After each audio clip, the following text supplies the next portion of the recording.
ராவணா பார்வையாளர்கள் அனைவருக்கும் வணக்கம். உங்களுடைய தொடர்ந்த பேராதரவுக்கு நன்றி. ஒரு முன்னாள் திமுக அமைச்சர் தப்பிச்சிருக்கிறாரு.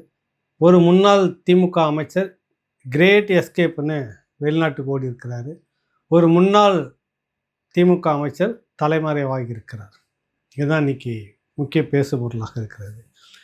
அனிதா ராதாகிருஷ்ணன் முன்னாள் திமுக அமைச்சர், அவரை கைது செய்தது கொஞ்சம் ஓவர், அதிகப்படி தான். ஒன்று அவதூறாக பேசுகிறார், மேடையில் முதலமைச்சர் விஜயை அவதூறாக பேசினார்ன்றது விஷயம். அதற்கெல்லாம் ஒரு வழக்கு, அதற்கெல்லாம் உடனே கைது. அப்படின்னா திமுகவில் எக்கச்சக்கமான மேடை பேச்சாளர்கள் பேசுறது எல்லாமே அவதூறு. இப்போ தாவேக்காவிலையும் பலர் வந்துட்டு பேசிட்டு இருக்கிறாங்க அவதூறு வழக்கு அப்படின்ற மாதிரி போடலாம். எல்லாருக்குமே அதை செய்யணும். சட்டம் எல்லாருக்கும் ஒரே மாதிரி தான் இருக்கணும். ஆனால் பாராபட்சம் இதில் வந்து காட்டப்பட்டிருக்கிறது அப்படின்னு தான் நேற்று பேசுபொருளாக இருந்தது. இப்போ செந்தில் பாலாஜி நீங்கள் அழைக்கிறீங்க, ஏவா வேலு அழைக்கிறீங்க, இன்னும் மற்றவங்க அழைச்சிட்டு இருக்கீங்க விசாரணைக்கு, அது நியாயம் அப்படின்னு ஒரு பேசு பொருள், அது வேற. ஆனால் அனிதா ராதாகிருஷ்ணன் வந்து அந்த முறை சரியில்லை அப்படின்றத நீதிமன்றத்தை கொண்டுட்டு போய் நிறுத்துகிறாங்க. 5 மணி நேரம் விசாரணை வச்சுட்டு கொண்டு நீதிமன்றத்தில் நேர் நிறுத்துகிறாங்க.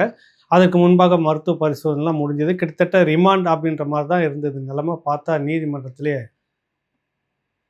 இதெல்லாம் சரியா அப்படின்ற மாதிரி, சின்ன பிள்ளைத்தனமாக இருக்குதுன்ற மாதிரி நீதிபதியை பெயில் கொடுத்துட்டு போயிட்டு வாங்கன்னு நினச்சிட்டாரு.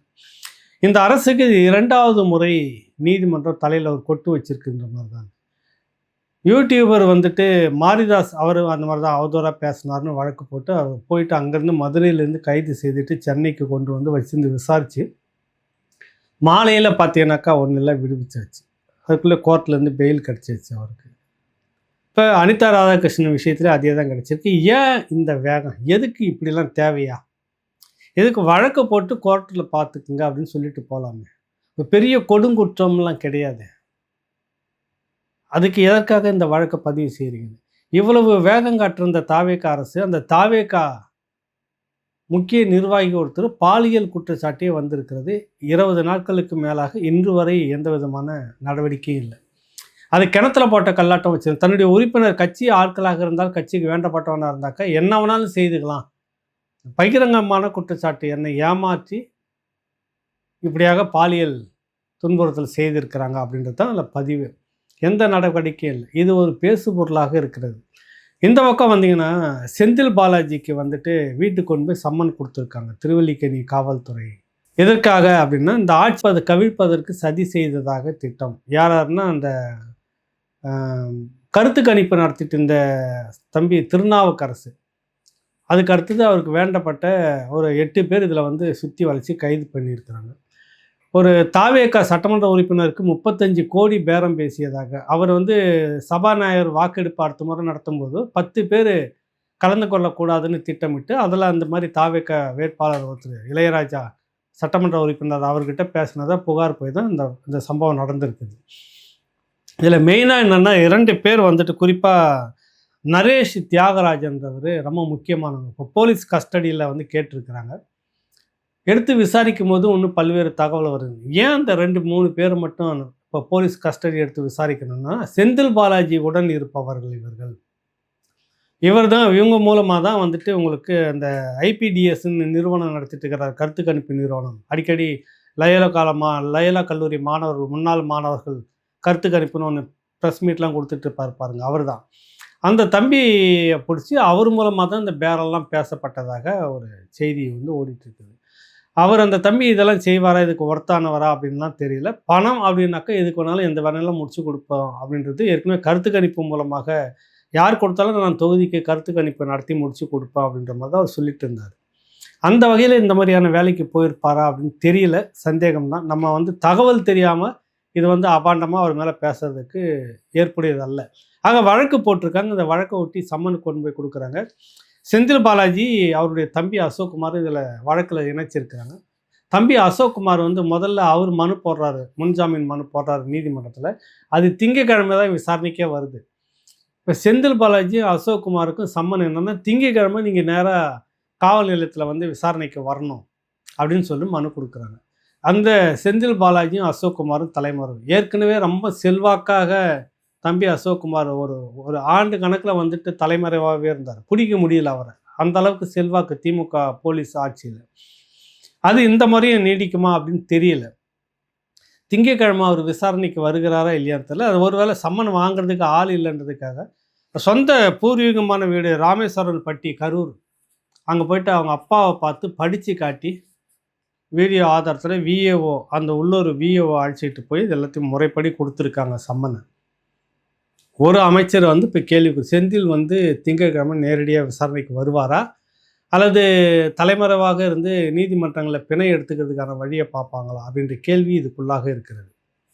என்னென்னா அங்கேருந்து தான் செந்தில் பாலாஜிக்கு வேண்டப்பட்ட அந்த டீம் உங்களுக்கு சொன்னால நரேஷ் தியாகராஜன் அவங்க தான் இந்த கோடிகளின் மூலமாக பேரம் பேசுறதுக்காக அந்த தம்பி திருநாவுக்கரசை நியமிக்கிறாங்க. அவர் அவங்க கூட டீமை சேர்த்துக்கிட்டு எல்லாத்தையும் பேச்சுவார்த்தை நடத்துகிறாங்க அப்படின்றது தான் அதுக்குள்ளே வருது கதை. இந்த டீம் நரேஷ் அடுத்தது தியாகராஜன் இவங்க மூலமாக பணம் விநியோகப்பட்டிருக்கிறது, முன்தொகை கொடுக்கப்பட்டிருக்கிறதா அப்படின்லாம் பேச்செல்லாம் வருது. சில இடங்களில் கொடுத்துட்டு தான் சொல்கிறாங்க, இன்னும் முழுதுமாக தெரியல. போலீஸ் கஸ்டடி எடுத்து விசாரிக்கிறது அதுக்காக. ஏன்னா அவங்க 2 பேரும் செந்தில் பாலாஜிக்கு ரொம்ப ரொம்ப நெருக்கமானவங்க. அப்போ கஸ்டடி எடுத்து விசாரிக்கும் போது தான் மேற்கொண்டு தகவல்லாம் நிறைய கிடைக்கும். கிட்டத்தட்ட எத்தனை பேர்கிட்ட பேசியிருக்கிறோம், 10க்கு குறையாமல் பேசியிருப்பதாக தகவல் வருகிறது. இன்னும் தெரியலை. இப்போ 2 பேரும் எடுத்து விசாரிக்கும் போது தான் தெரியும். அந்த விசாரிக்கும் போது அவர்கள் வழக்கம் போல் காவல்துறை விசாரணையில் பாத்ரூமுக்கு போகிறப்ப வழிக்கு விழுந்தார்களா அப்படிலாம் நடக்குமான்னு தெரியல இது. ஆனால் தகவல் வேணும் இல்லை, ஏதாவது ஒரு வகையில் தகவல் வேணும். அது என்ன மாதிரி தகவல் வேணும்னு எதிர்பார்க்குறாங்கன்றதுன்னு தெரியல. விசாரணை வந்து திங்கட்கிழமைக்கு பிறகு தான் இந்த பரபரப்பு விஷயத்தில் அடுத்த கட்டம் என்னன்றது தெரியும். ஆக பெரும் தொகை கிட்டத்தட்ட 180 கோடி ரூபாய் இதற்காக ஒதுக்கப்பட்டது அப்படின்னு சொல்ல வராங்க. இந்த 180 கோடி ரூபாயும் யார் வீட்டில் இருக்குது, எங்கே இருக்குது, எங்கேருந்து யார் டிஸ்ட்ரிபியூட் பண்ணுற மாதிரி இருந்தது. ஒருவேளை இந்த தாவேகா சட்டமன்ற உறுப்பினர் வந்துட்டு தனக்கு அந்த தொகையை டீலுக்கு ஒத்துக்கிட்டு பணம் வேணும்னா யார் மூலமாக கொடுப்பதாக சொல்லியிருந்தாங்க, எங்கிருந்து வைத்து கொடுப்பதாக சொல்லியிருந்தாங்க. எல்லாம் கிட்டத்தட்ட பார்த்தீங்கன்னா சென்னையை மையம் வைத்து தான் நடந்திருக்குதுன்னு தகவல் சொல்ல வராங்க. கரூர்லேருந்து பணம் வந்து குறிப்பிட்ட இடங்களில் மதுரை, இன்னும் குறிப்பிட்ட கோயம்புத்தூர் இந்த பகுதியில் அங்கே சில நபர்கிட்ட சொல்லுவோம், அங்கேருந்து டிஸ்ட்ரிபியூட் ஆகுன்ற மாதிரியான தகவல் மறைமுகமாக தெரிகிறது, ஒன்றும் வெளிப்படையாக தெரியல. ஆக ஒரு 180 கோடி ரூபாயை எங்கேயோ ஒரு இடத்துல வச்சுட்டு டிஸ்ட்ரிபியூட் பண்ணுறதுக்கான திட்டத்தோடு அவங்க நகர்ந்துருக்கிறாங்க.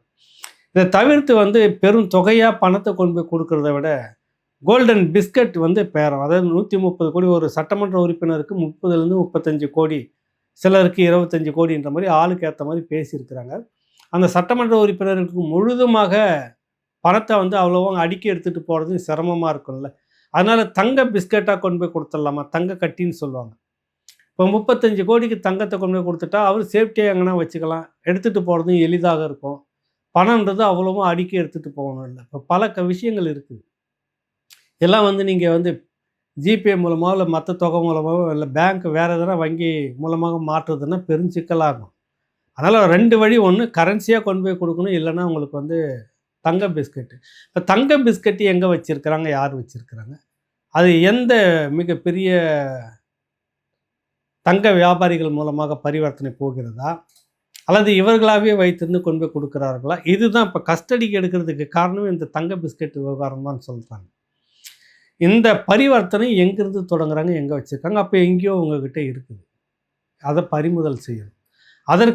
அதுக்காக தான் இப்போ கஸ்டடி எடுத்து விசாரிக்கிறாங்க. இன்னொரு விசாரணையும் அடுத்த கட்டமாக இருக்கும். இது விசாரித்து முடித்த உடனே அவர் தம்பி அசோக்குமார் கைது செய்யப்பட்டால் ஒருவேளை அவரையும் கஸ்டடியில் தான் கேட்குறதா இருக்கிறாங்க. ஏன்னா அது நிறைய பண பரிவர்த்தனை 180 கோடி ரூபாய் பேரம் என்பது இது வரைக்கும் விசாரணையில் தெரிய வந்திருக்கிறது. அப்போ இது சாதாரண விஷயம் இல்லை. கஸ்டடி எடுத்து விசாரிக்கிறப்ப தான் இன்னும் பல்வேறு தகவல்களை வாங்க முடியும். ஒரு 4-5 நாள் போலீஸ் கஸ்டடியில் இருக்கும்போது அவங்க விசாரணை முறையை மாறி மாறி விசாரிக்கிற விதம் வேறு மாதிரி இருக்கும். அது உங்களுக்கு தெரியும்னு நினைக்கிறேன். அந்த மாதிரி விசாரிக்கும் போது பல உண்மைகள் வெளியில் வரும். அப்போ கரன்சியாக வச்சுருக்காங்களா, அண்ணன் எங்கேயாவது வச்சுருக்கிறாரா, அல்லது அண்ணன்ற பேரில் நான் தான் அதை வச்சுக்கிட்டு இருக்கிறேன்னா, தம்பி அசோக்குமாரை சொல்ல வரேன். அவர் வந்து எங்கே வச்சிட்ருக்கிறாரு, எப்படி, இதெல்லாம் வந்து அவரை கஸ்டடி எடுத்து விசாரிக்கிறது. அதற்காகத்தான் சம்மன் கொடுத்து விசாரணைக்கு கூப்பிட்றாங்க. விசாரித்து முடித்தோடனே அன்றைக்கி மாலையை கூட கைது பண்ணலாம். விசாரித்து முடிச்சிட்டோன்னு ஓகே, உங்கள் விசாரணை வந்துட்டு முடிவுக்கு வந்தது, போதிய ஆதாரங்கள் இருக்கிறது, உங்களுடைய இதில் வந்து திருப்தி இல்லை, அதனால் கைதுன்னு கூட உடனே காமிச்சு கொண்டுட்டு போகலாம். அப்படி கொண்டு போய் ரிமாண்ட் பண்ணிட்ட உடனே 24 மணி நேரத்தில் ரிமாண்ட் பண்ணணும். பண்ணி முடித்த உடனே ஒரு நாள் பொறுத்து கஸ்டடி இருப்பாங்க, போலீஸ் கஸ்டடி. அதுதான் முறை. அந்த கஸ்டடி எடுக்கும்போது தான் அசோக்குமார் கிட்ட தங்க பிஸ்கட்டை கரன்சியாக எந்த இடத்துலேருந்து யாருக்கு எவ்வளவுன்ற இந்த விவகாரங்கள் எல்லாம் நோண்டக்கூடிய விஷயம் விசாரணை அப்போ தான் இருக்கும். அதுக்கு பிறகு அதை ஒட்டி தான் முன்னாள் அமைச்சர் செந்தில் பாலாஜி கைது செய்யப்படுவார் அப்படின்ற மாதிரி சொல்ல வராங்க. இதெல்லாம் நடந்துடக்கூடாது அப்படின்றதுக்கு நீதிமன்றத்தில் இந்த விசாரணைக்கு இது வந்து பொய் வழக்கு அப்படின்னு சொல்லிட்டு இந்த விசாரணையில் கைது பண்ணக்கூடாதுன்னு ஒரு தடை ஆணை வாங்குவதற்கான முயற்சி ஒரு பக்கம் திமுக டீம், வழக்கறிஞர் டீம் வேக வேகமாக செய்துக்கிட்டு இருக்குது. அது வரைக்கும் இவர்கள் 2 பேரும் தலைமறைவாக இருப்பார்கள். இந்த உத்தரவுக்கு பிறகு நீதிமன்ற உத்தரவு வாங்கிட்டு தான் இவங்க வெளியில் வருவாங்க அப்படின்ற மாதிரி சொல்ல வராங்க. எப்படி இருந்தாலும் திங்கட்கிழமைக்கு பிறகு, சாயங்காலத்துக்கு பிறகு தான் இந்த விஷயம்லாம் தெரிய வரும். இதற்கு மத்தியில் செந்தில் பாலாஜி அவர் தம்பி அசோக்குமாரும் எங்கேயும் தப்பி ஓடிவிடக்கூடாது என்பதற்காக லுக் அவுட் நோட்டீஸ் விடப்பட்டதாக ஒரு பிரபலமான ஊடகம் வந்து செய்தியை வெளியிட்டிருக்கிறது. லுக் அவுட் நோட்டீஸ் விமான நிலையங்களுக்கு எல்லாருக்கும் பொது அறிவித்தல். இந்த பாஸ்போர்ட்டில் இந்த பெயரோட பாஸ்போர்ட்டில் வந்து எந்த விமான நிலையத்திலேருந்து இந்தியா விட்டு வெளியே போகிறதா இருந்தாலும் உடனடியாக கைது செய்தல். அப்போவே கைது செய்து இங்கே ஒப்படைக்கணுன்ற மாதிரி தான் அந்த லுக் அவுட் நோட்டீஸ்னு கொடுப்பாங்க. காவல்துறை வந்து பிடிச்சிருவாங்க. இது விடப்பட்டதாக ஒரு செய்தி. ஆக செந்தில்குமாரும் தம்பி அசோக்குமாரும் இந்தியாவை விட்டு வெளியேற முடியாது. இங்கே மாநிலத்துக்கு மாநிலம், அது கூட விமான வழியாக போக முடியாது. வேறு ஏதாவது ஒரு வகையில் எங்கன்னா பதுங்கிட்டு உட்காந்து சுற்றிட்டு இருக்கு. ஏன்னா 1.5 வருஷம் ஏற்கனவே வெளிநாடுக்கு போய்விட்டார், அங்கே லண்டனில் இருக்கிறார், வேறு நாட்டுக்கு வந்துட்டார். அசோக்குமாரை பற்றி சொல்லிக்கிட்டே இருந்தாங்க. கைது செய்ய முடியாமல் இருந்தது. கடந்த திமுகவினுடைய காவல்துறை அதுக்கு உடந்தை. இந்தியாவுக்கு வந்துட்டு இருப்பாடும் சுதந்திரமாக தான் நடமாடிக்கிட்டு இருந்தாங்க. ஆனாலும் பிடிக்க முடியல. மத்திய அரசு அதை கைது செய்து கொண்டுட்டு வரணுன்றது தான் கடந்த முறை இருந்த நிலைமை. அது இடி வழக்கு. அதில் தப்பிச்சிட்டார். இப்போ இந்த முறை சுற்றி வந்து கிடுக்கி பிடின்னு சொல்லுவாங்களா, அப்படி லாக் பண்ணியிருக்கிறாங்க. தரைமார்க்கமாக தான் எங்கன்னா நகர்ந்தால் நகரணும், எப்படி இருந்தாலும் சிக்கு போட்டுருவாங்க அப்படின்றது தான் தகவல்.